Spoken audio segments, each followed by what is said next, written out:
What's going on, guys?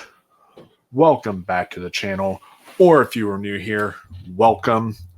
I'm the Wolfman, and today we are conjuring up a review for you guys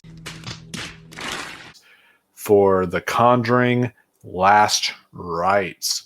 That's right. Don't ever do that again. Everyone, you heard it here. Conjuring Last Rites, supposedly the quote-unquote final Conjuring film. We'll see how that goes. I'm hearing a theory about that. Something that Grace Randolph said that you typically don't agree with her, but she mentioned something that actually may work. What? As you know, comedian Matt Rife bought the Warren House. Oh yeah, I heard about he that. He has a 5-year lease.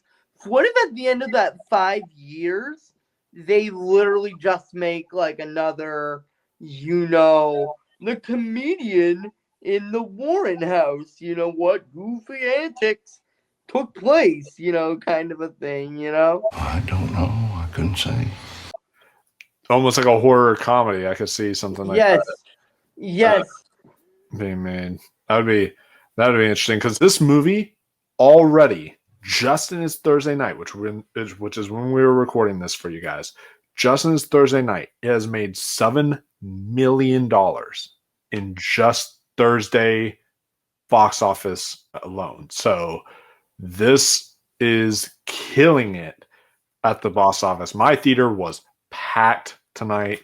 Had a packed house. Some obnoxious people in my theater, but still a packed house. Mine wasn't packed, but I saw it at a weird time. I saw it at the 4 o'clock time frame, so it's kind of like Thursday night, people still working, back to school, kind of a thing. But maybe for me, it's because I was supposed to see it at 3:15, but then something happened, and I had to go at 6:45. So 6:45 is like right when everyone's getting off work. And I even looked at the theater for the Fandango, like the reserved seats for the 7:30 show, and I'm like, ooh, like it was decently full. So I'm like, wow, okay, this is making money this weekend. Yeah, and this is kicking off spooky season in a fun way with the Conjuring Last Rites. We are doing completely non-spoilers for this review. We might come back here on Sunday night and give you guys our spoiler discussions if there's stuff we want to talk about or where it could carry over into the future and all that. Let us know down below if you would like to see us cover it in spoiler detail. But this is going to be non-spoiler tonight, so you don't have to worry. You guys can see this and then go see it this weekend and be completely clean. But these are the type of movies that you don't really take seriously. These are horror movies that are, I like to call them just popcorn horror, where you're waiting for that jump scare to happen, and sometimes it's a fake jump scare, and that's annoying. And then sometimes it's a real jump scare, and it's like fun. But for me, at least, the people in my theater were, but for me, I was never like jumpy, except for once. There was only one jump scare that got me, but for most of them, I was just like, I wasn't scared or anything. I more so was laughing, having a good time, enjoying myself, watching the kind of stuff unfold. And that's how I just feel like these movies are. Like, I got sick and tired of the Conjuring movies after a long time.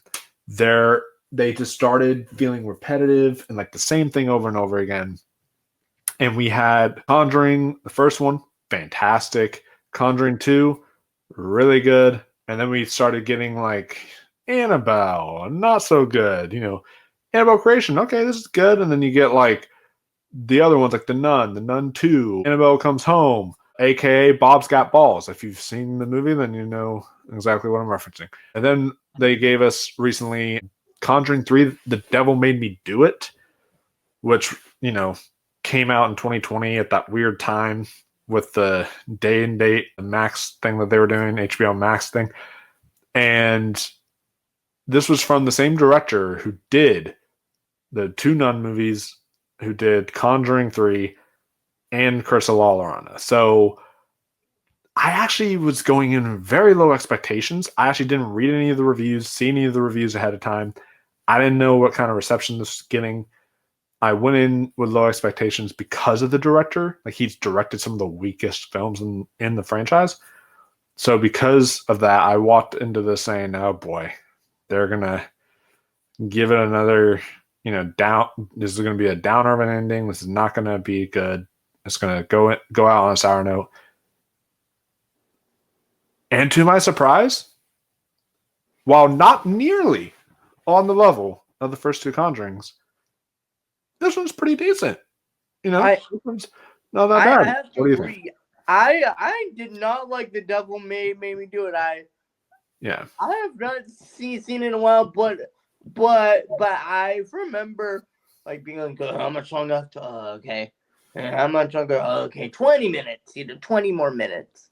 But this movie was the first one that, even though I was curious as to how much time had passed, I still was like, it wasn't like, I'm so bored.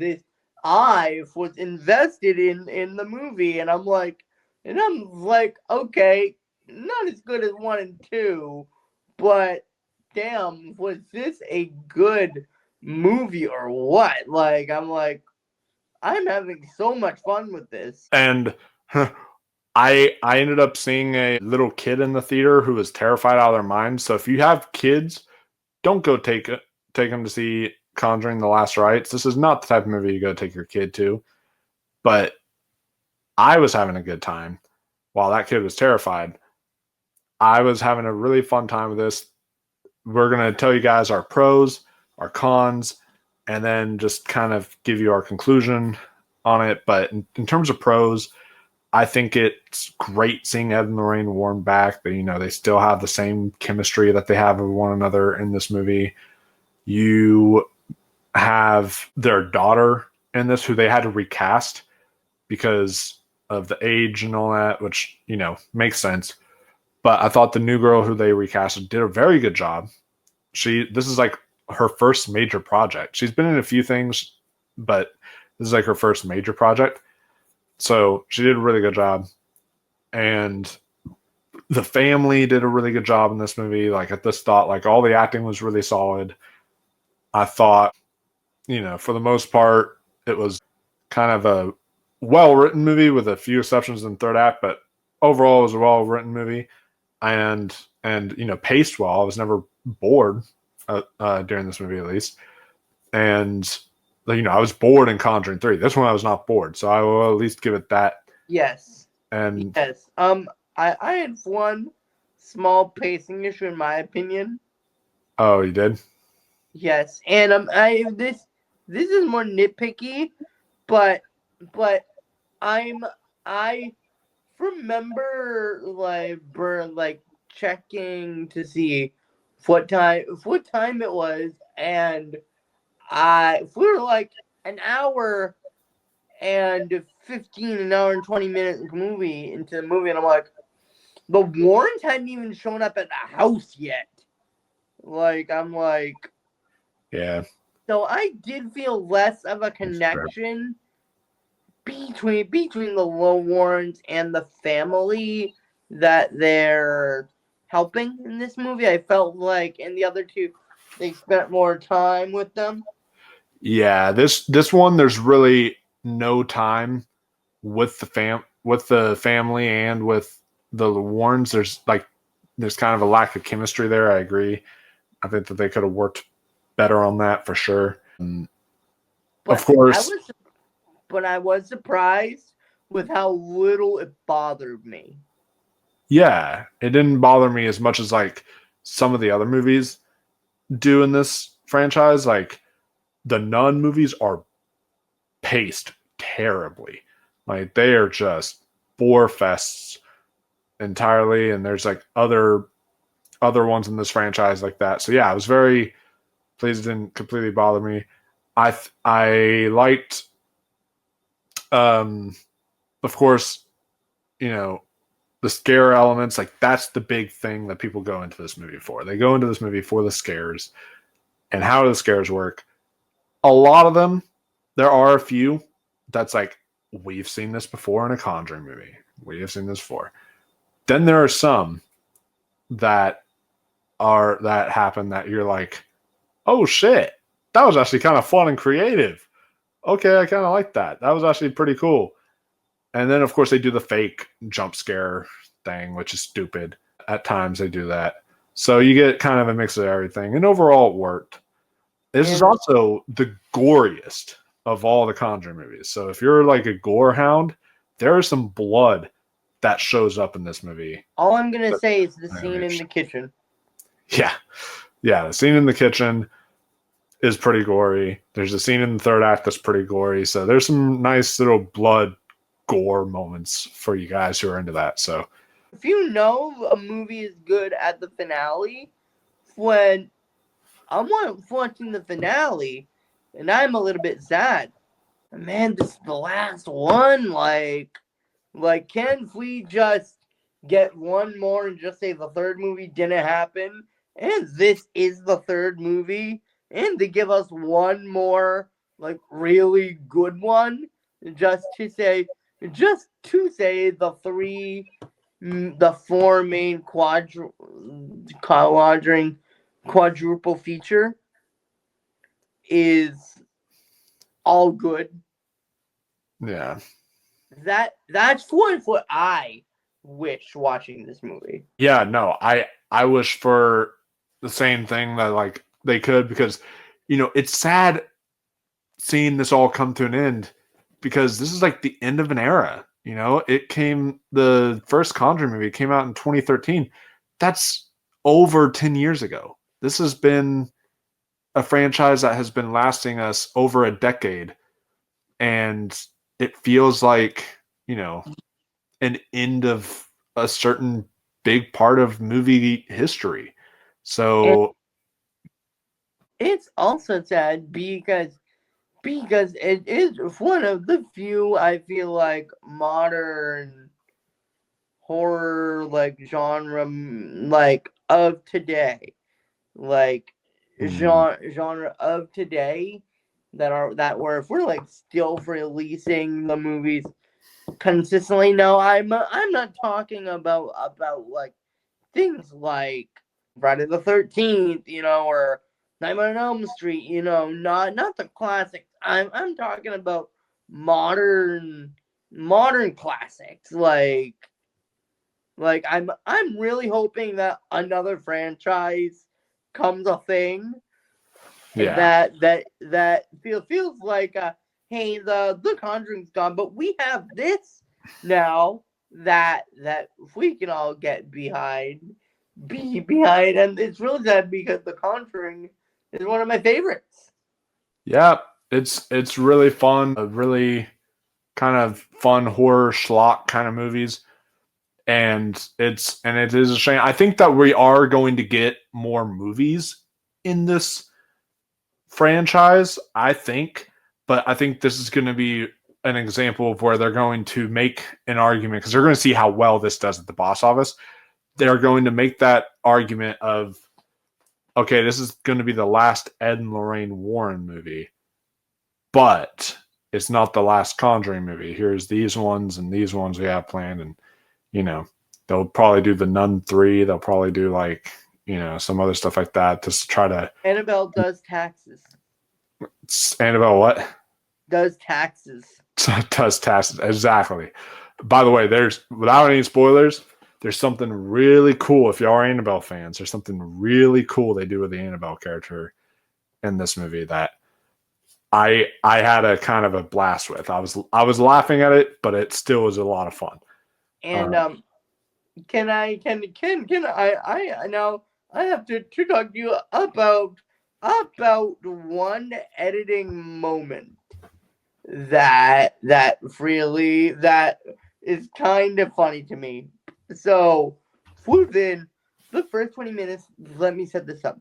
We're at the start of the big horrorness to the victims, It Yeah. is the first, like, there's been like little skits, but this is the first big, holy shit, something is wrong. Like, the first thing that everybody is seeing, holy shit, something is wrong. And then they cut to the B subplot, which I can say because it's not a spoiler. Yeah. It's Ed Warren's birthday. And I'm like, can we go back to plot A, please?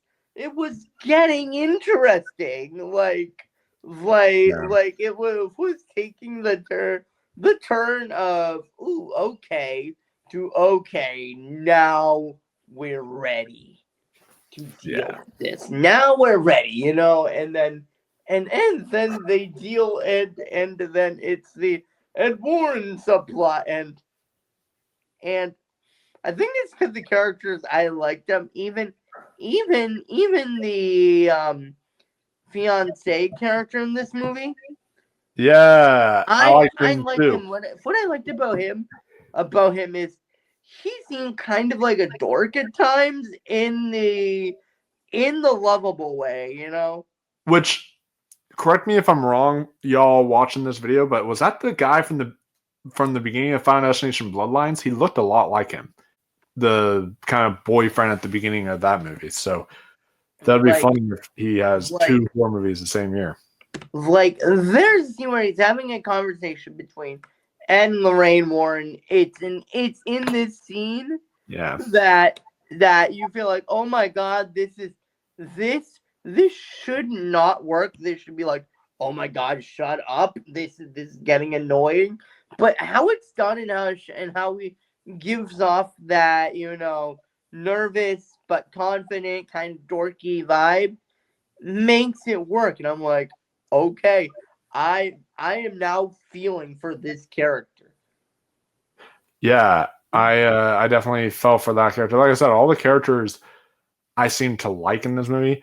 I I agree with you though that there's some things with plot points in this movie that didn't work well. My cons are I think that while most of the scares worked, not all of them did. There were some jump scares that were very stupid that I was like, okay, this is, and also they do show a lot of the scares in the trailer. Like I really wish that they didn't show the baby jump scare because if they never showed that baby jump scare in the trailer, that would have gotten the bejeebies scared out of me.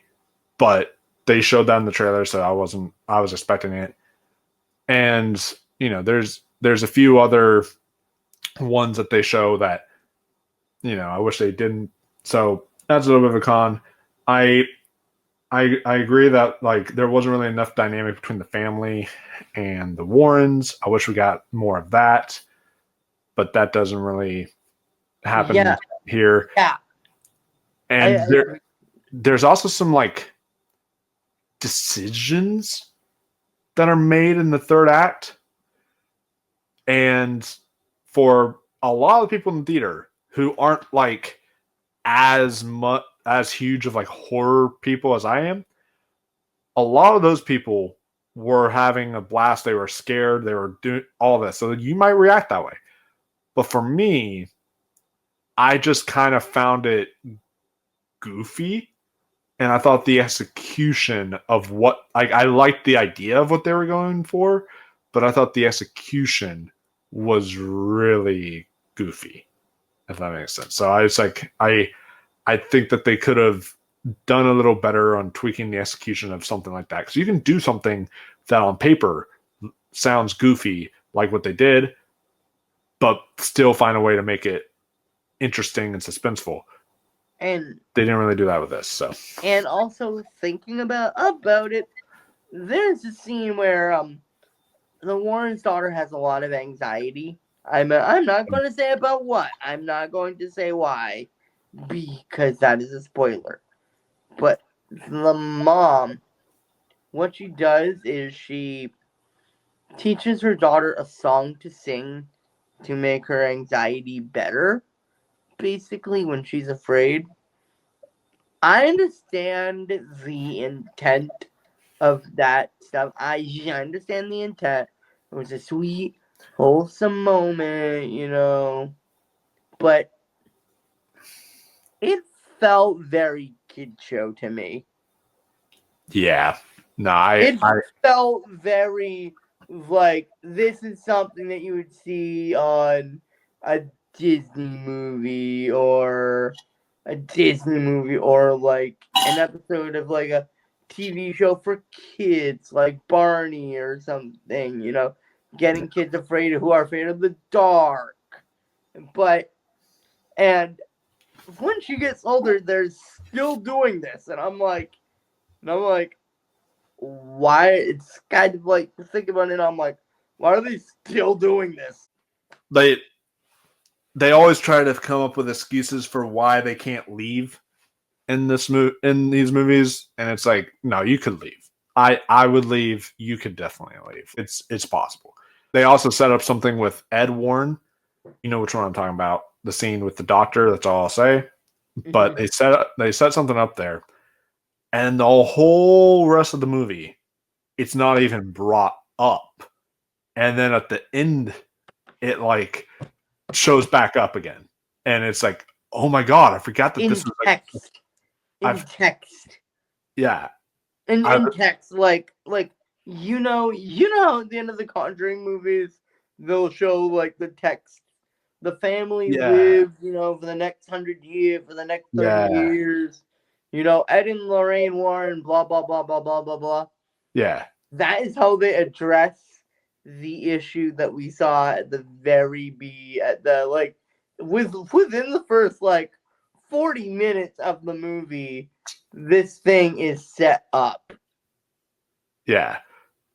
It's set up. And that's something big too. That's not just something that's something big for the character. That's not something like just small that you can just gloss over. It's like pretty big, and you're like, oh my gosh, why are you not acknowledging this? So yeah, at the end of the day, guys, is this a great movie?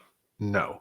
But the pros, while I do have cons, the pros do outweigh the cons.